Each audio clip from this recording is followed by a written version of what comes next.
Hello guys, আসসালামু আলাইকুম। যারা ইউটিউবিং করেন, যাদের ইউটিউব চ্যানেল রয়েছে, চ্যানেলে একটা হয়তো আশা বা ইনকামের আশায় আপনারা ইউটিউব চ্যানেল চালু করেছেন, যে ইউটিউব চ্যানেল থেকে কিছু আর্নিং করবেন বা প্রফেশনাল হিসেবে আপনি কেরিয়ার হিসেবে ইউটিউব চ্যানেলকে বেছে নিয়েছেন।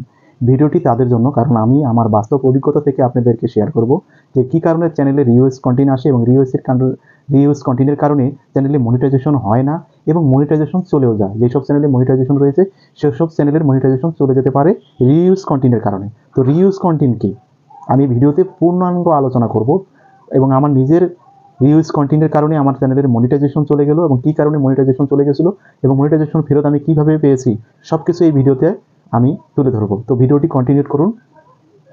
প্রথমে জানাচ্ছি, যারা ইউটিউবে কাজ করতেছেন, যে আপনারা যখন মনিটাইজেশনের জন্য আবেদন করবেন, ইউটিউবের যে নিয়ম অনুযায়ী 4000 ঘন্টা ওয়াচ টাইম এবং 1000 সাবস্ক্রাইবার পূর্ণ হওয়ার পর যখন আপনি এই আবেদন করবেন মনিটাইজেশনের জন্য, তখন আপনি এই জিনিসটা আপনার চ্যানেলে খেয়াল করবেন যে আপনি কোন ক্যাটাগরির ভিডিও ছাড়েন আপনার ইউটিউব চ্যানেলে, মানে আপলোড করেন যে ভিডিওগুলো, সেগুলোর উপর আপনারা নজর রাখবেন। আপনি যদি ওয়াজ মাহফিলের ভিডিও যদি আপনার চ্যানেলে আপলোড করেন, দেখা গেল সেখানে অনেক ধরনের ক্যামেরা থাকে, অনেক ক্যামেরা থাকার কারণে আমরা সেখানে ভিডিও করার কারণে ভিডিওগুলো প্রায় একই রকমের হওয়ার কারণে কিন্তু রিউজ কন্টেন্ট আসার সম্ভাবনা থাকে। এক্ষেত্রে আপনাকে এডিট করার সময় দক্ষতা দেখাতে হবে, সেখানে এমনভাবে এডিট করতে হবে, কিছুটা আংশিক পরিবর্তন করে আপনাকে ছাড়তে হবে। ডিভাইস যতই আলাদা হোক, রিউজ কন্টেন্ট কারণে একটা হতে পারে। আরেকটা হচ্ছে যে আপনারা যদি এই অন্যের কন্টেন্ট ব্যবহার করে থাকেন আপনাদের ভিডিওতে, আমি যেমন ব্যবহার করেছিলাম, অন্যের কন্টেন্ট ব্যবহার করার কারণে আমার চ্যানেলের মনিটাইজেশন চলে গেছিলো, 3 মাসের জন্য সাসপেন্ড হয়েছিল। তখন আমার কি একটা অবস্থা যে আমার চ্যানেলের মনিটাইজেশন চলে যায়, 3 মাস থাকবে না, যার কারণে আমার মাথায় আকাশ ভেঙে পড়ে এবং আমার চ্যানেলে কিন্তু প্রায় $180 মতো ছিল, যেগুলো উইথড্র হওয়ার সময়, অর্থাৎ আমার যখন টাকাটা ব্যাংকে ঢুকবে ওই পর্যায়ে আমার চ্যানেলের মনিটাইজেশনটি চলে যায়। দেখুন ভাই, আমরা একটা আশা বা একটা স্বপ্ন নিয়ে ইউটিউবে আসি, কিন্তু যেই সময় আমার টাকাটা ব্যাংকে ঢুকবে ওই মুহূর্তেই আমার চ্যানেলের রিউজ কন্টেন্ট দেখিয়ে ইউটিউব মনিটাইজেশনটি নিয়ে নেয়। তো মনিটাইজেশন নেওয়ার পর আমার মাথায় যখন আকাশ ভেঙে পড়লো আমি কি করব না করব, তো শেষ পর্যন্ত আমি বুঝতে পারলাম যে আমার চ্যানেলে তারা রিউজ কন্টেন্ট দেখিয়েছে, রিউজ কন্টেন্ট দেখার কারণে আমার চ্যানেলের মনিটাইজেশনটি চলে গেছে। তখন আমি কি করলাম, আমার চ্যানেলে আমি প্রতিটি ভিডিওতে এডিটিং করে দেখলাম।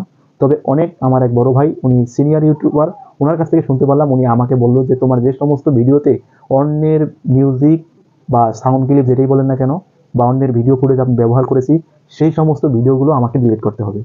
অর্থাৎ আমি তো প্রায় আমার সবগুলো ভিডিওতে প্রায় অন্য মানে মিউজিক এটা সেটা বা ভিডিও ফুটেজ আমি ব্যবহার করেছি।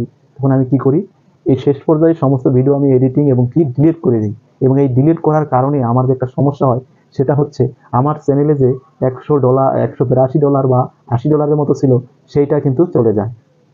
এখানে সাবস্ক্রাইবার শুধু আমার থাকে, ওয়াচ টাইমও কিছুটা চলে যায়। তো একটা ভয়েরই কারণ, আমার মনে একটা কনফিউজ ছিল যে আমি 3 মাস পরে কি আবার ফেরত পাবো কি না পারবো না। তো শেষ পর্যায়ে আমি কি করলাম, যে আমার যে সমস্ত চ্যানেলে যে ভিডিও ছিল অন্যের ভিডিও, সবগুলো এক এক করে ডিলিট করলাম। ডিলিট করার পর যখন 3 মাস পরে আমাকে তারা সময় আবেদন রি অ্যাপ্লাই করার সুযোগ দিল, ওই সময় আবার অ্যাপ্লাই করি। আল্লাহর রহমতে আমার চ্যানেলের মনে করেন আবার মনিটাইজেশনটি ফিরে আসে। দেখুন, আমরা স্বপ্ন নিয়ে আসি ইউটিউবে, কারণ আমরা সবাই চাই যে ইউটিউবে কিছু একটা করতে, কিন্তু এরকম ভুল করা যাবে না যে ভুলের কারণে ইউটিউব মনিটাইজেশন নিয়ে যায় একবার। হয়তো বা এমন হতে পারে আপনার চ্যানেলে কপিরাইট স্ট্রাইক আসতে পারে অন্যের ভিডিওর কারণে, সেটা ঠিক আছে, কিন্তু রিউজ কন্টেন্টের কারণে মনিটাইজেশন চলে যাবে। এটা বেশিরভাগ ক্ষেত্রে আপনার অন্যের ভিডিও ব্যবহার করলে সেগুলো হয়তো ফেয়ার ইউজের আন্ডারে আপনাকে করতে হবে, নিয়ম নিয়ম শৃঙ্খলা মেপে আপনাকে সেগুলো করতে হবে, না হলে আপনাকে পস্তাতে হবে আমার মতো। আমার প্রায় $180 চলে গেছে। আমার সেটা একটা অনেক আশা ছিল যে আমি আমার প্রথম পেমেন্টটা পাবো, সেই মুহূর্তে আমার এই ভুলটা হয়েছে। তো আমার মতো কেউ এরকম ভুল করবেন না, যারা নতুন ইউটিউবার হয়েছেন তারা সবসময় চেষ্টা করবেন ওইভাবে কন্টেন্ট, যদি ওয়াজ মাহফিলের ভিডিও করেন অথবা অন্য কিছু ভিডিও রয়েছে সাক্ষাৎকার, যে অনেক ক্যামেরা, সেখানেও আপনারা চেষ্টা করবেন একটু অ্যাঙ্গেল করে বা এইভাবে করে ভিডিওটা করতে, যাতে আপনার ভিডিওটা ইউটিউব রিউজ কন্টেন্ট না দেখায়, এটা চেষ্টা করবেন। আর যারা অন্যের ভিডিও ইউজ করে কন্টেন্ট তৈরি করেন, তারা তো অবশ্যই সেটা ফেয়ার ইউজের আন্ডারে নেওয়ার চেষ্টা করবেন, অবশ্যই সেইভাবে ইউজ করবেন, যাতে আপনাদের চ্যানেলে রিউজ কন্টেন্টের কারণে মনিটাইজেশন চলে না যায়। এবং মনিটাইজেশন শুধু চলে যাও না, মানে যারা নতুন রয়েছেন তাদের মনিটাইজেশন আসবে না, রিউজ কন্টেন্ট দেখে সেটাকে আপনাদেরকে করে দিতে পারে, রিজেক্ট করে দিতে পারে। তাই আপনারা অবশ্যই ভিডিও ভালো করে এডিটিংয়ের মাধ্যমে এমনভাবে করবেন যেটা ইউটিউব বুঝতে না পারে যে আপনার অন্যের ভিডিও ইউজ করেছেন। রিউজ কন্টেন্ট দেখে কিন্তু অনেকের মনিটাইজেশন রিজেক্ট করে দেয়। তো সকলেই ভালো থাকবেন, সুস্থ থাকবেন, আল্লাহ হাফেজ।